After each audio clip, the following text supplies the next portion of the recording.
Morning guys, সকাল সকাল চলে আসলাম আবারও হট এয়ার বেলুন রাইডটা নিতে। কালকে যেহেতু আমাদের ক্যান্সেল হয়েছে আমাদের রাইডটা বিকজ ওয়েদার প্রবলেম, সেটা অলরেডি আপনাদেরকে বলেছি। আজকে আবার সেম ওয়েতে আমাদেরকে হোটেল থেকে পিক করছে ঠিক 6টা বাজে, 5:30 থেকে কল দেওয়া শুরু করছে। 6টা বাজে পিক করে আমাদেরকে নিয়ে আসছে এই অন্ধকারের মধ্যে। আলোটা আস্তে আস্তে করে ফুটতেছে আর আমাদের পিছনে দেখতেই পাচ্ছেন হট এয়ার বেলুন গুলাকে বাতাস দিয়ে ফোলানো হচ্ছে, মানে টোটালি একটা অন্যরকম ফিলিংস। যাই হোক, লাকিলি হয়তো বা আজকে হট এয়ার বেলুনে বসে হচ্ছে সানরাইজ দেখবো। কিভাবে ফোলাচ্ছে ওটা আপনাদেরকে একটু দেখাই।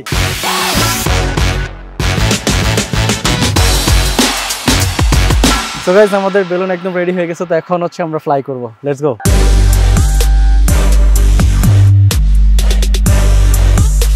ওকে গাইস, তো আমরা এখন হচ্ছে ফ্লাই করে ফেললাম। মোটামুটি অনেক উঁচুতে উঠে যাচ্ছি, মানে এত স্মুথলি উঠতেছে যা বলার বাইরে। সেই অস্থির। আর এখান থেকে হচ্ছে সানরাইজটা দেখা যাচ্ছে খুবই ক্লিয়ারলি সানরাইজ দেখা যাচ্ছে। Wow wow.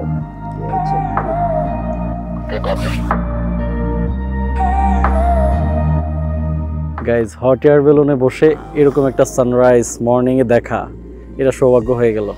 যাই হোক, খুবই অসাধারণ লাগতেছে। ওয়াও, যত উপরে উঠতেছি তত নিচে দেখেন